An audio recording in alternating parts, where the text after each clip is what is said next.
Dracula in Vegas. Yes, I'm finally at the end of Nick Millard week.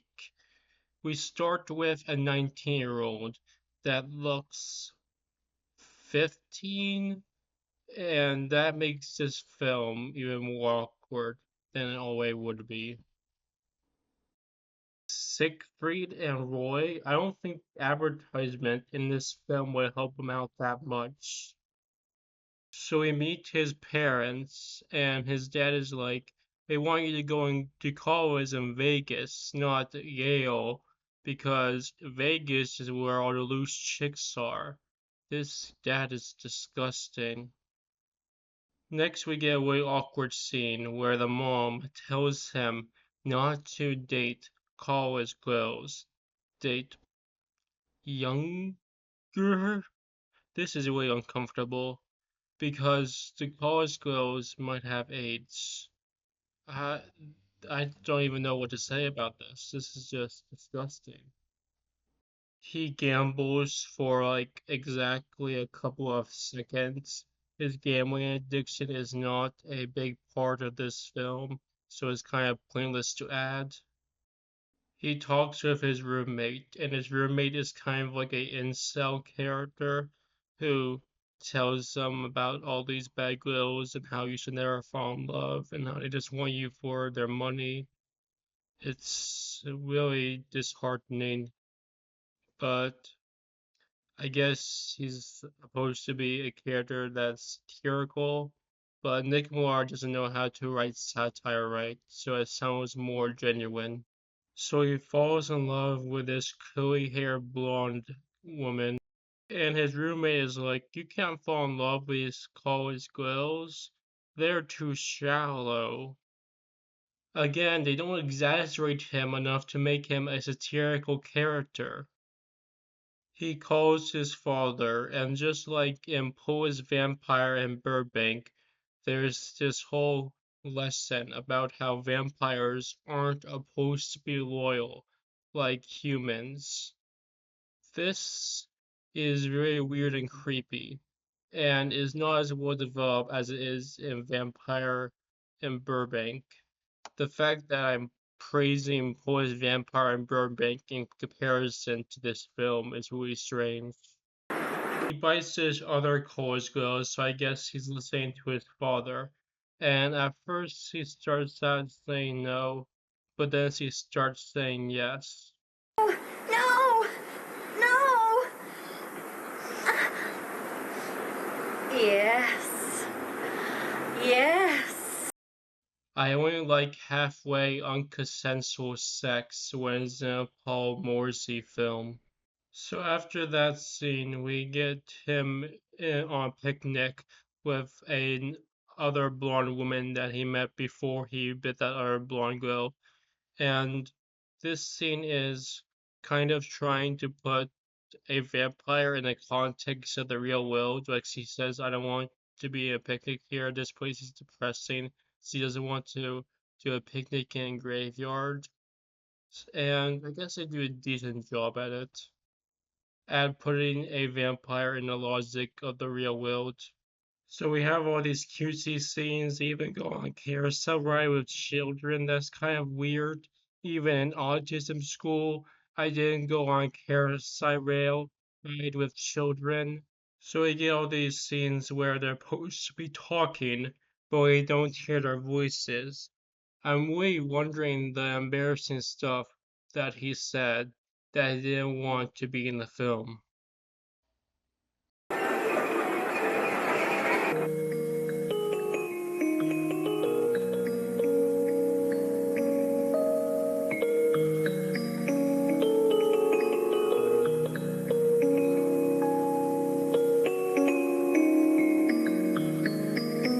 Next, we get another disgusting, trying to be satirical scene when he talks to his father.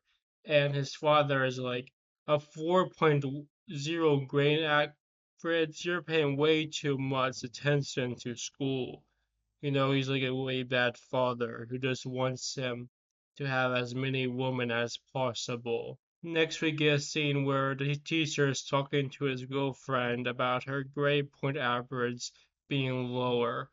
And all of this is so quick, and none of it is properly developed because this movie doesn't know how to write college women who are paying more attention to a social life than school. We get another scene of him cleaning the graves. And this is like a job where he gets money, and this film doesn't really show him making money, like he's balancing job and school life. They just have this one scene of his job. This movie doesn't develop anything it sets up. This has more material than 1 hour, but it just doesn't develop any of this. And it's really annoying. He bites a black woman on the neck. Why would you make a more unconsensual version of Confessions at Holiday Camp? I can't find a clip from that film, but trust me, my reference makes sense. Next, we see this feminist woman, and she's just a complete satire of a feminist. Hates all men, but not a lesbian. She's just a complete feminist, and it's supposed to be funny, but it's really not. And she's actually the most likable character in this film, but it's still annoying how obnoxious and how overplayed what she's doing is. Despite her being a feminist and her not liking him, she immediately wants him to bite her. She completely changes her morals. Like I said, this movie doesn't develop anything properly, and it's really annoying and confusing. And this scene is really awkward because the woman is attractive and she's been bitten by a 19-year-old that looks 15. Let's play a game. Edit so you can be horny. Yes. Oh, you know what I like. Oh, oh, yeah. Oh, yeah. Oh, you know what I like. Oh, yes. Even when I edit the video so you don't see the man, it still isn't attractive to me because I can still hear his growling. Next, we get a really awkward scene when this older lady like exposes herself to him and like hits on him.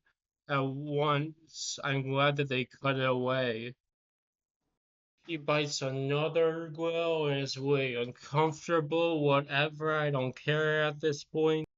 Next, we get another way odd scene where I guess it's like a self-aware Nick Millard moment when this guy introduces him to his art films, but his art films are just X-rated films with no substance. And I guess it's like a look back to when Nick Millard thought he was saying something by making X-rated films in the 1960s, but it doesn't really feel ironic. Like it feels genuine, and it's really weird. It's like this movie is suddenly having an ego about itself. He also has a evil alter ego played by the same actor. And this movie was made in 1999, and this is really strange because it reminds me of those weird Channel Awesome skits when they have evil alter egos of themselves. The movie ends with him not being allowed to marry the woman, and we're supposed to feel sorry for this character, so the movie tries to end on a depressing note. But nothing in this film is developed well enough for that to be earned, so it's not deep and I don't care. So that's Dracula in Vegas. This is not as bad as some of Nick Millar's other movies, and but it's really awkward and it's kind of embarrassing and it doesn't develop anything well enough. This movie has a lot more material than 1 hour, but because it doesn't develop anything properly, I guess that's why it's 1 hour long. This is a really bad movie, but it's kind of quick to get through because it's only 1 hour long, but I still don't recommend it. I don't hate this movie as much of our Nick Millard films, but it's still a very bad film. Bye.